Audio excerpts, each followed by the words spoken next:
I want to talk with you about something that I think a lot of you guys are getting caught up in.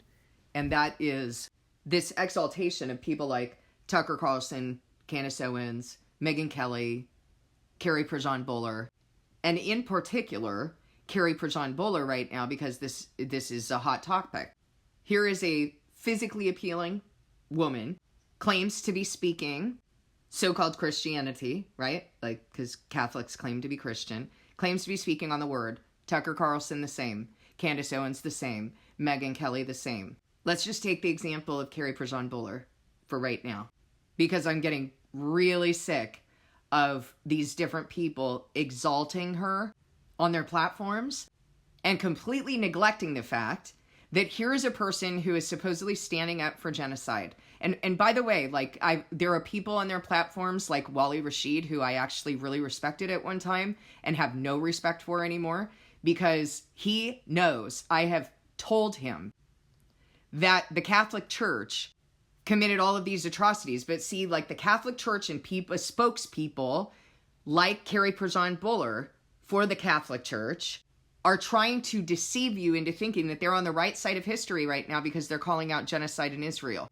Are we just going to completely ignore the fact, like right now we're focused on the Epstein files, the genocide in Gaza, by Zionists, we're focused on that. Are we going to completely ignore history? The fact that, the Epstein files, the sins of the Epstein files look very familiar in the Catholic Church. Like, that's exactly what they've done to children on a mass scale. Are we going to ignore that? Are we going to ignore the fact that the Catholic Church were the original genociders and colonizers, that they even took Jews and threw them into ghettos and made them wear yellow bonnets? Are we going to ignore all that? And now we're going to say, how dare anybody do this? Now they're going to take that position? People are calling this woman a hero. She's standing up for the same Antichrist kingdom. The same thing with Candace Owens. The same thing with Megyn Kelly. And then you got Tucker Carlson and Carrie Prejean Bowler and all of those people minus Candace Owens, who stand for the false prophet of the United States. And say things like, I love Donald Trump. I love him. How? How are you going to say out of one side of your mouth that you're against genocide, and then out of the other side of your mouth, you're going to say, I love Donald Trump, who is a rapist and continues to give blank check support of our money in the United States to this genocide? How are you going to double talk us like that? And I'm hearing her say, I would rather die than bend a knee to Israel. Well, guess what? For me personally, it's kind of a slap in the face, because I am going to die for what I've been saying. This is false heroism. Let's see just how low you'll go. Take that diamond cross off your neck. Let's strip you down to nothing, like God has done with me in order to demonstrate what he requires. Let's see what happens when you don't have the backing of the Catholic Church and all of its power. Let's see what happens when you're not well loved and well liked and people don't speak well of you. Do you guys remember that the word tells you this?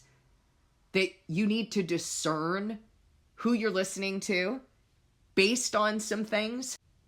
Blessed are you when you're persecuted and slandered on behalf of the name, but cursed are you when people speak well of you in the same way that's how they treated the false prophets before you.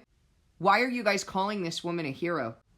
Why are people in the pro-Palestinian movement exalting the Catholic Church? Because the Catholic Church is suddenly on the right side of history? Like, so now they're good. But we'll just forget the fact that they have committed genocide, that they have colonized, that they've taken slaves, that they have ripped babies away from their teen mothers and thrown them into mass graves. We're just going to forget that. We're just going to forget about all the abuse and all the things that they've done and not even hold them accountable to say, like, how is this different? How is it different what's in the Epstein files? How is it different what's going on in Gaza? How is it different from what you've done? People are being stupid.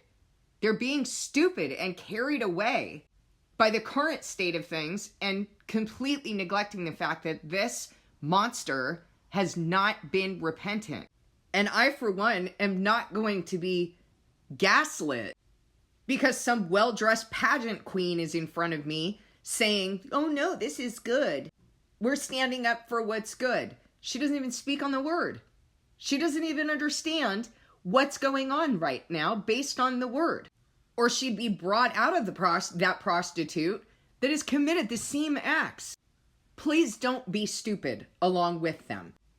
Do not let them gaslight you.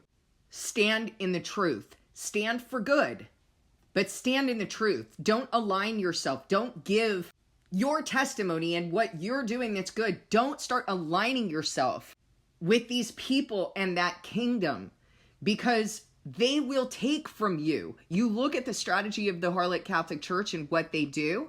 They commit all these atrocities and they let their members do good deeds, and then they take those deeds and they claim them for their own while they're doing all of these atrocities, all of these abominations. Don't let them capitalize on what you're doing that's good or what you're speaking that's good. Separate yourself. You belong to God, and that's it. Please discern this with God. Please discern the people you're listening to. If they're well liked by the world, there's a reason why.